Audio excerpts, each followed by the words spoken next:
All right, what is the best time to train? This is an interesting one because we don't have a lot of good quality data available in this area. Pretty much every single study done in this area is very poorly designed and very poorly executed. But we have to work with what we got. Let's see what we have and let's see what we can get out of them. So I'm gonna talk about few studies. So even if those stuff talking about studies is boring to you, bear with me. It is important to look at the studies, especially when you don't have a lot of good quality data. If you have a lot of good quality data, it's very easy to come to good conclusions. But when you don't have good quality data, you have to really use your critical thinking and come to conclusions, or at least find the best options, find the best options. So if you don't understand some of the parts in the middle, or so if you don't understand some parts in the middle, that's fine. Like in every video, at the end I'm gonna talk about take home points. So as long as you take away the take home points, you're good. You don't have to understand, you don't have to necessarily understand the studies to apply things. As long as you get the take home points, you're good. Right. Let's start with training in the morning. So this study found muscle protein synthesis peaked 3 hours after training and slowly declined before return to baseline after 48 hours, right? So if you look at the graph below, protein synthesis peaks at 3 hours after training, then it start to slowly decline. Even though it's start to decline after 3 hours, it's still pretty high for the next 10 to 12 hours, right? So the good thing about training in the morning, so if you train in the morning, protein synthesis peaks and highest rate of protein synthesis occur while you are awake. So you can eat and make sure you have adequate level of amino acids available to facilitate muscle growth, compared to if you train later in the day. Let's say, for example, 9 o'clock at night, your protein synthesis will peak at midnight, then your sleep. So your sleep during the time that highest level of protein synthesis occurs. Right? So you can't take the advantage. Okay, so if you're thinking, now, okay, training in the morning is the clear winner, not so fast. This get diluted very quickly. All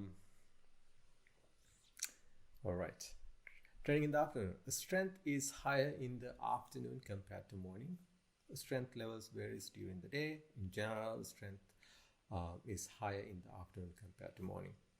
Best time to schedule your training sessions between 2 to 8 p.m. if you have a normal biorhythm, and if you're sleeping between 11 p.m. to 7 a.m. or 12 midnight to 8 a.m. Right? Biorhythm, circadian rhythm, they both refer to the same thing. That's pretty much what that basically means. That's your internal body clock. Right. Possible at so training sessions seems to be better when you schedule them in the evening, or when you do them in the evening, afternoon to evening, or later in the day. Possible disadvantages of training late. If you train, so going back to the same point, if you train later in the day, you are at sleep or fasted state during the time that highest level of protein synthesis occurs. So you are missing out. You can't take the advantage of it, right? Some sleep better after training. So again, these are theoretical case.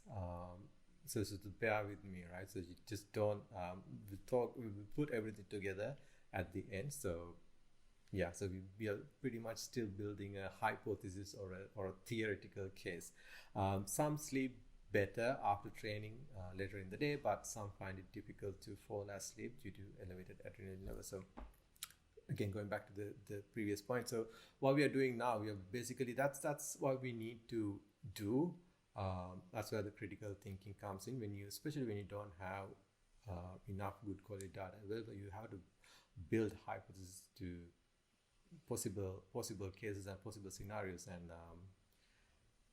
then also you have to find both advantages, disadvantages, positives, negatives, and see which one's better, or find some guidelines. So that's what we are doing now. All right, so does it even matter the training time? Okay, there are only 3 studies to date. Sorry about that. There are only 3 studies to date actually looked at or actually compared the training first half of the day and training second half of the day. So the first one, no statistical significant difference, but slightly favors the evening group. Second one, the length is 24 weeks, measured cross-sectional area, fantastic. Both groups experienced similar muscle growth in the first 12 weeks. Afternoon group experienced more muscle growth in the second 12 weeks. I don't know why that happens. I don't think anyone knows why that happens. I can't think of a possible reason why would that happen. But it raises the question, is it actually beneficial to train in the evening if you are an advanced trainer, advanced trainee, or is it better to train later in the day as you get advanced? At this stage, we don't know. It just could have been, it just could have happened just by random chance. At this stage, it's premature. We don't know. I'll keep an eye. It'll be interesting to see if future studies find the same thing. Third one, there is no statistically significant difference.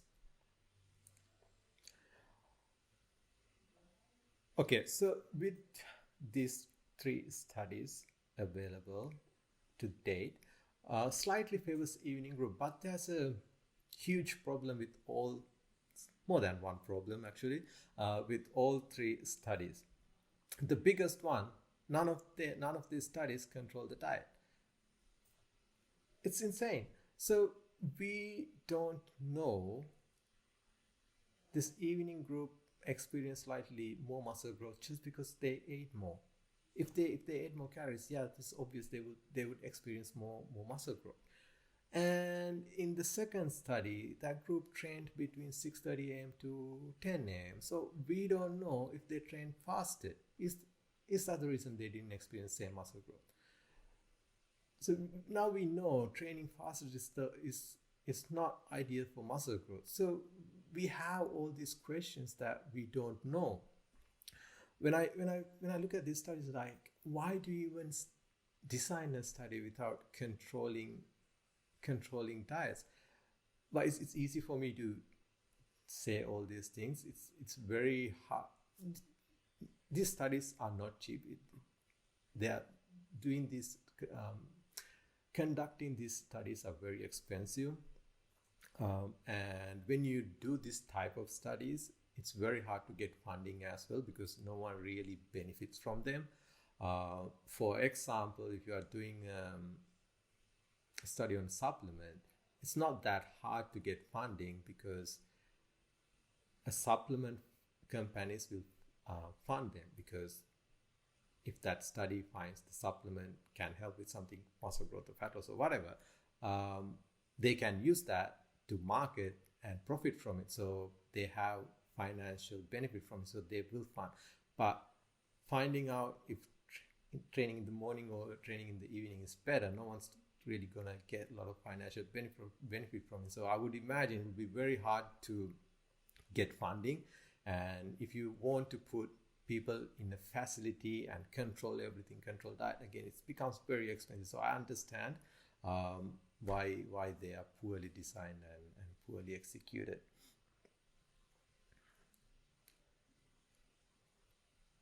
All right. All right. So with what we have right now, it doesn't really say much. It seems to be it slightly favors evening training. So the take home points, again, it's again very hard to say. The only thing that confirm is your strength levels are slightly better in the evening, and you can have slightly better training sessions. Other than that, the studies that showed more muscle growth, they are very poorly designed. So we cannot make strong decisions or draw strong conclusions on poor data. All right, take home points. So again, like I said in the beginning, if you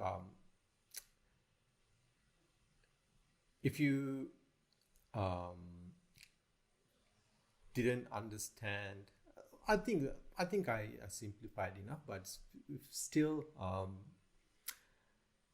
you're not interested about knowing the studies, or you just really skip through it. It don't matter. You don't have to know the studies, how they did everything to apply this knowledge. So as long as you go home with this take home points, you are still getting pretty much all the benefits. Okay. All right. So at this stage, limited low quality data slightly favored training in the afternoon to evening. Biorhythm is individual and vary from person to person. It's best to schedule your training sessions at the time you have the highest energy levels of the day, if it's possible and if it's easy to do with your schedule. So everyone's biorhythm is different. It's better to schedule your training sessions when you have the highest level of energy level during the day. Training in the first place is way more important than trying to find the perfect time. So if you pick a time that you can consistently train without skipping and just do it consistently, it's way more important than trying to find the perfect time. Resting heart rate and core body temperature are strongly correlated. Therefore, the time of the day your resting heart rate peaks is often the best time to train. So if you have the luxury to pick your training time, so that's a guideline. It's beneficial to have a coffee before training if you train early in the day. So so coffee or caffeine forces you to daytime mode. If you train early in the day, you can use caffeine. At this stage, most assumptions are theoretical.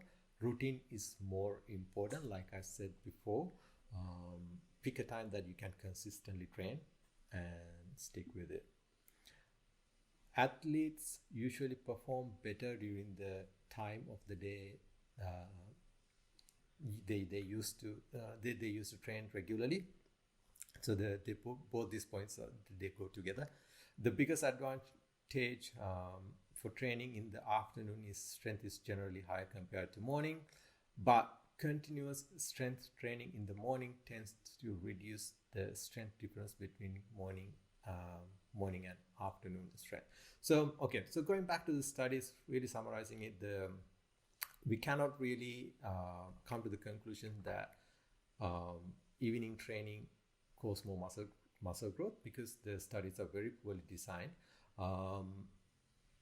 But strength levels are higher later in the day generally. But if you train continuously in the morning, you can bridge that gap. You can get to the same strength level because you build that routine.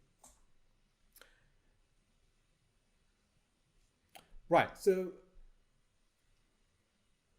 practically speaking, I trained. Now I have the luxury because I work for myself and I have a gym at home. Even when I travel, I have the luxury of training, picking the training time.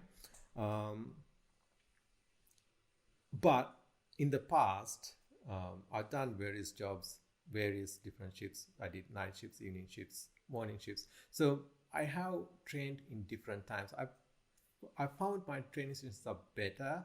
I have better training sessions when I train between 6:30 to 8, 6:30 p.m. to 8 p.m. I still can do that if I want to, but I prefer to train in the morning. If I want to, I really can train in the evening. It's no problem at all. I have a gym at home, but I still prefer to train in the morning because I like to get my training session out of the way. When I leave it till late, things can come up, and there's a chance of me missing the training sessions. When I do it in the morning, I don't remember the last time I missed the scheduled training session, because I make sure that happen in the morning and I get that out of the way. And also I find my cognition is higher. I have higher cognition levels. My focus is better after training for a few hours, so I can use that for my work. If I train like 8 o'clock, then like 10 o'clock I go to bed, so I'm wasting that my peak hours. So yeah, practically, it don't really, at this stage, it don't really matter. Find a time that you can consistently train and stick with it. If you train late, have a big meal with a bit of extra protein. So that, going back to the point we discussed, because you are in fasted state, that highest level of protein synthesis occurs. So eat a bit more protein, that can help, right? Awesome. I'll see you guys in a different another video.